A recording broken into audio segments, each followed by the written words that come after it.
hopefully that works. Okay. It's not like super complicated questions. Okay. So.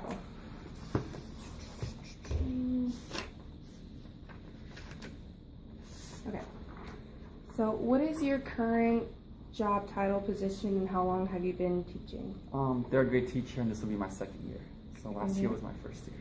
Oh, okay. How did you land this job, especially at Poinciana Elementary? Well, this school integrates the arts, and so I used to be in chorus and be very artsy, so that was a big thing that they saw. So they were like, okay. And then just my background, they really liked what I was and who I was. And there's not many guy teachers in school. Yeah. So that was a big thing for them as well, because they're trying to incorporate more guys in this elementary. Yeah, I learned that mainly females go into like the teaching profession. A lot of the guys do high school, middle school, so. Oh, yeah. Yeah. Okay. What do you enjoy most about your job? Seeing their growth. They start off and a lot of them are low, but seeing them grow and learn and take something out of your classroom is really a great thing. That's good. Do you work in a team, like all the third grade teachers, or is it pretty much independent, like everyone is their own kind of math and science, and then so it's math and science, and then we have language arts. So the kids come to me for the morning, and they switch to language arts, and those who started there come to me. But yeah, a lot of the stuff that we do is playing together as a third grade team. Okay. And does everyone kind of, if you're on page 3, then they're on page 3? That's how we try to do it. There's sometimes, like, for example, the class next door is gifted as well, so they might be a little bit ahead of the game, but we try to stay in the same area when we plan. Okay. Yeah. How does this style impact your working? Meaning, can the work be sometimes challenging? Can it be frustrating at times? It can, yeah, especially since, well, last year we had the FCAT, and this year we have the FSA.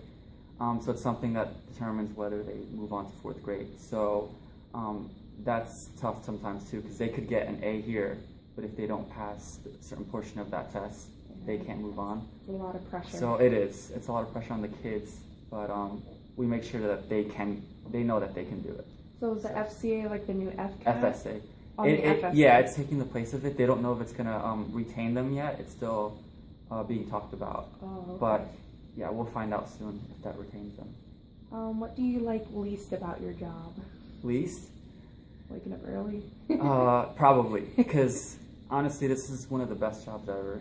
I don't have any complaints. I mean, I go home stressed sometimes. Yeah.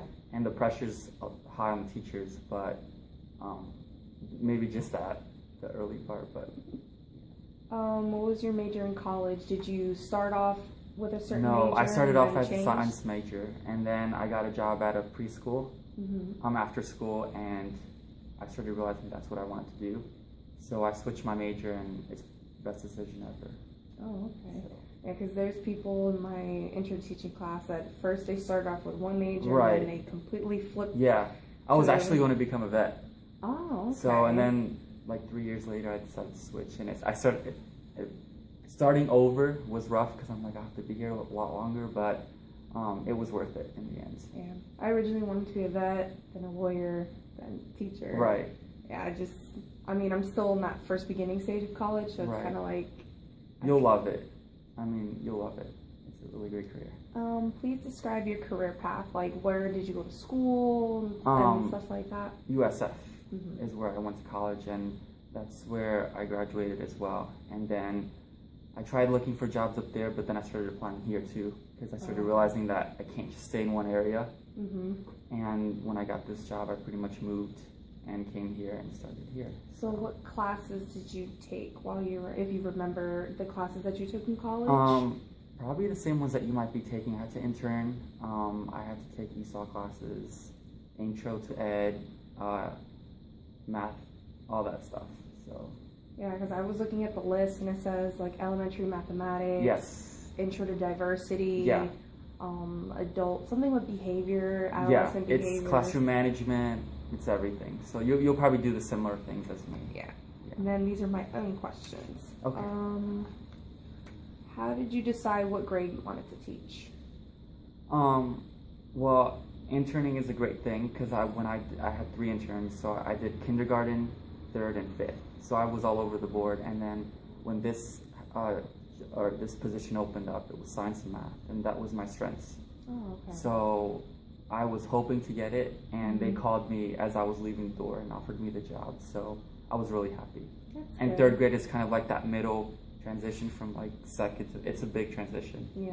So yeah. Do you have any advice for someone like me who's trying to pick a grade, or? Honestly, they're all different. Like you have the kindergartners who might be at a certain area in their life, and then you have 3rd graders who start maturing, they don't know where they're at in life, and then you have the 5th graders who think they know it all. Yeah. So it really just depends. I would say visit every classroom. Yeah, and then decide where you want to be. It's kind of, I'm just trying to decide. I don't know what grade, because right. I mean, I'm just not sure. And you might think you know, but then you get put in a different classroom and think that's not where you want to be, and realize, oh, I actually really do like it. Yeah, because working with Extended Day, my group is kindergarten through 1st grade. So I'm kind of getting a feel like, for the younger right. kids. The older kids, when I was at Chestnut, it was kind of different. I guess each kind of group of kids that I work with, they're all different. Yeah, they bring something different. Yeah. And this is a Title I school too, so that's different from a school who just isn't a Title I. Yeah. Were you always living in Florida, or did you move to Florida? Well, I was born in New Jersey, but then we moved down here when I was in middle school. So I've been in Florida for a majority of my life. So when you were at USF, and so why this Poinciana area? It's actually a 15-minute drive for me because I live in St. Cloud.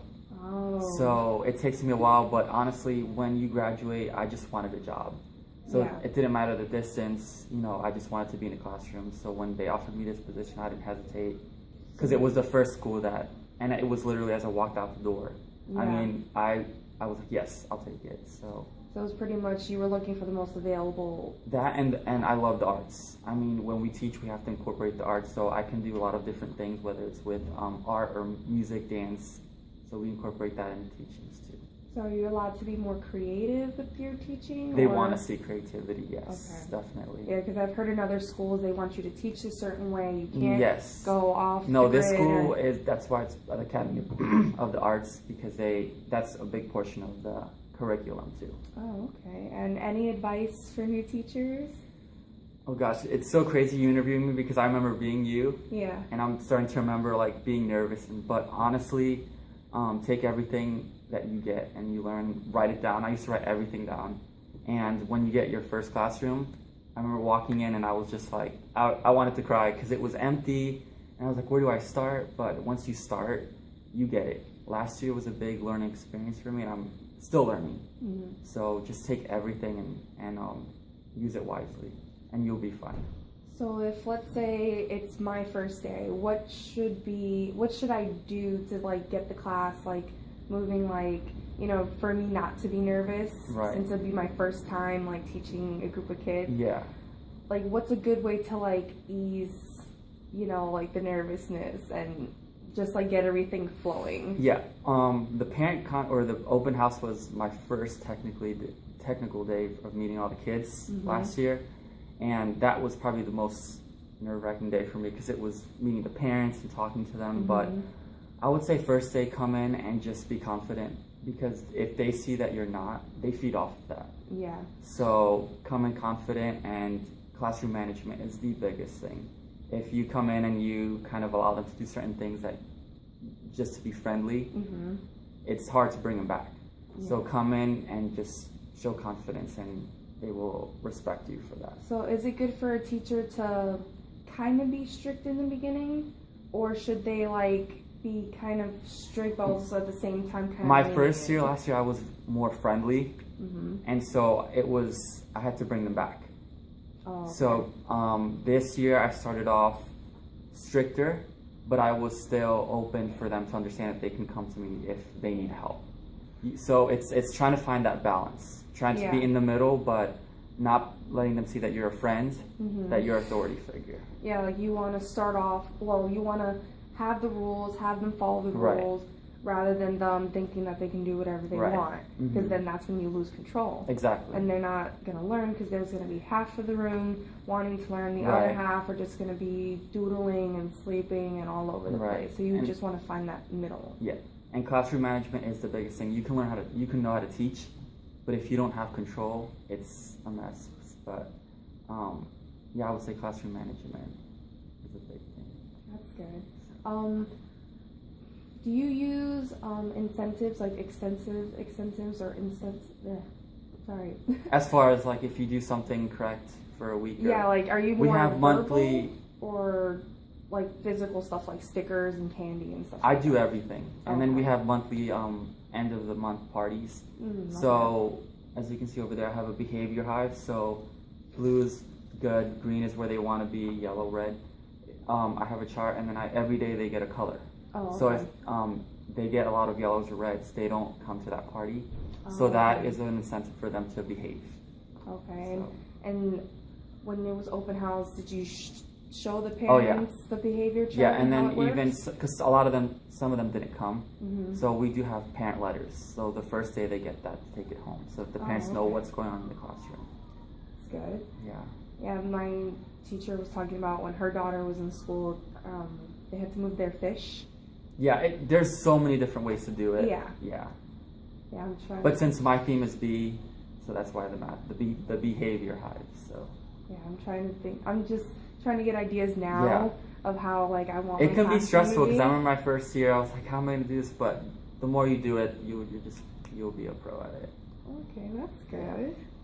And even teachers that have been here for years, even they say that they're still learning. So never feeling alone is a big thing too, because there's others that are in the same spot as you. Yeah, I'm trying to see, like, I know when I first start teaching, I'm gonna still be like learning stuff. Right. Yeah, I graduated with my degree, but still, you should be always open to learning more. Yes, they tell you that. So. Yeah.